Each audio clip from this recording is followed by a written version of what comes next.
নিজের ঘরে রান্না করতে করতে এখন তো আর ভালো লাগে না, তাই মাঝে মধ্যে অন্য জায়গায় যেও অন্যের হাতে রান্না খেলে হয়তো বা কিছুটা রিফ্রেশ লাগে।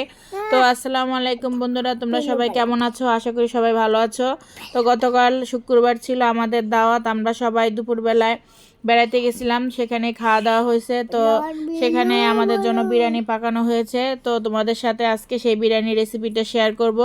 এই রান্নাটা কিন্তু অন্য একজনের হাতে, সবার শেষে বলে দেব যে রান্নাটা কে করেছে। আর আমি বয়স দেওয়ার সময় আমার দুটো মেয়ে পাশে থেকে টুকটাক কথা বলে, প্লিজ তোমরা একটু এটা ম্যানেজ করে ভয়েসটা শুনিও। তো এখানে দেখতে পাচ্ছ প্রায় 3 কেজির মতো গরুর মাংস ছিল। মাংসটা কিন্তু ভালোই ছিল, একটু চর্বিটা বেশি ছিল।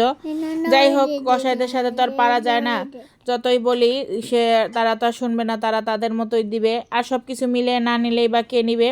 তো প্রথমে দেখতে পারছো মাংসটা ভালো করে ধুয়ে পরিষ্কার করে নেওয়া হয়েছে। আর এখানে দিয়ে দেয়া হলো লবণ। তো বিরিয়ানিটা রান্না করা হয়েছিল বাইরে লাকড়ির চুলায়, খুব মজা হয়েছিল রান্নাটা। তো এখানে সব মশলাই রেডি করা আছে। এখন হয়তো বা দিয়ে দিতেছে আদা বাটা, জিরা বাটা, তারপরে রসুন বাটা, সব কিছু দিয়ে হাতে মাখবে। আর বিরিয়ানি রান্নাটা কিন্তু খুবই সহজ, যদি একবার মাংসটা ভালো করে কষিয়ে নেওয়া হয় তখন আর রাঁধতে বেশিক্ষণ লাগে না। তো এখানে আদা বাটা দিয়ে দেওয়া হলো। আর আমি কোনো কিছুর পরিমাপ বলবো না, যেহেতু মেপে রান্না করা হয় নাই। তো ঘরোয়াভাবে নিজের হাতে পরিমাপ করে সবাই রান্না করেছে। তো এখানে রসুন বাটা দিয়ে দেওয়া হলো। আর রান্নার পরে আর আমরা খাওয়াটা ভিডিও করতে পারিনি, রান্নাটা কিন্তু খুব মজা হয়েছিল। তো ওইভাবে খাওয়া হয়ে গেছে সবাই মিলে একসাথে, আর ক্লিপটা নেওয়া হয় নাই।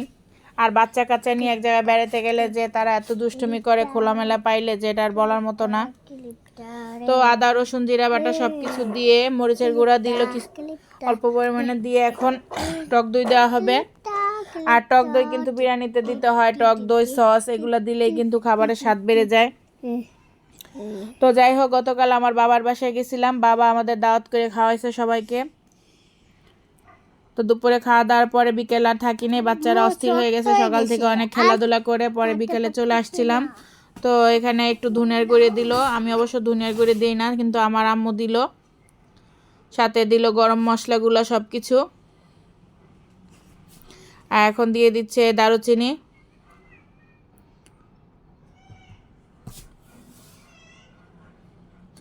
তো চুলায় এত কম ছিল গ্যাস, তখন আমার আব্বু বলল যে না, এই গ্যাসে রান্না হবে না। তো বাইরে লাকড়ি ধরে সুন্দর করে রান্নাটা করছে, খুব মজা হয়েছে, খুব এনজয় করছে সবাই। তো এইভাবে মাঝে মধ্যে বাইরে রান্না করে সবাই মিলে একসাথে খাইলে কিন্তু মন্দ হয় না, ভালোই হয়। তো এখন দিয়ে দিচ্ছে সয়াবিন তেল। নাও। আর এখানে আমার বোন আমার মাকে সাহায্য করতেছে। এই তো সবাই মিলেমিশে রান্না। আর আমি আর কি করব, আমি দাঁড়িয়ে দাঁড়িয়ে ভিডিও করতেছি, কারণ প্রতিদিন তো আমি রান্না করি, আজকে না হয় একটু আমি ছুটিতেই আসি। তো দেখো বন্ধুরা, হাতে খুব সুন্দর করে মাখিয়েছে আমার মা, খুব সুন্দর হয়েছে, কালারটা অনেক সুন্দর হয়েছে দেখো। আর খাইতে কিন্তু খুব মজা হয়েছিল, যদিও তোমাদের সাথে খাওয়ার ভিডিওটা আমি শেয়ার করতে পারি নাই।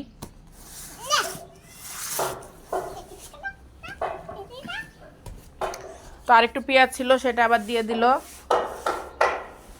তো এক একজনের রান্না কিন্তু এক এক রকম হয়, সবার রান্না এক না, কিন্তু খাইতে মজা হওয়াটাই হলো বড় ব্যাপার।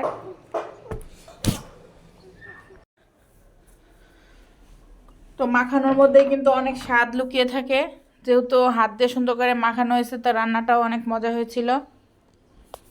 আর গতকালকে কিন্তু প্রচুর ঠান্ডা ছিল আমাদের ঢাকাতে, প্রচণ্ড বাতাস, ঠান্ডা একদম, সকাল থেকে বাচ্চারা একদম ঠান্ডা হয়ে গেছে। তারপরও আনন্দ তো আনন্দ, যেহেতু বেড়াতে গেছে আনন্দ তো করতেই হবে। দুপুরের পরে তারা একদম ক্লান্ত হয়ে পড়ছে। তো যাই হোক, আমি কোথাও গেলে রাত্রে থাকি না, যাই হোক সারাদিন বেড়াটেরা চলে আসি। এই যে দেখো বাইরে বসাই দিছে, খুব সুন্দর লাগতেছিল, মনে হইতেছিল পিকনিক পিকনিক ভাব। আর আমার বাবার বাড়ি কিন্তু আমার বাসা থেকে বেশি একটা দূরে না, তো বেশি একটা যাওয়া হয় না, সময় স্বল্পতার কারণে মাঝে মধ্যেই এরকম যাওয়া হয়। আর এইভাবে রান্না করে জালটা কিন্তু অনেক সুন্দর দিলে অনেক তাড়াতাড়ি রান্না হয়ে যায়। তো ওই তো কথা বলতে বলতে রান্না প্রায় শেষ হয়ে গেছে। আর ওই যে ওখানে চাল ধুয়ে ঝরিয়ে রেখেছে পানি।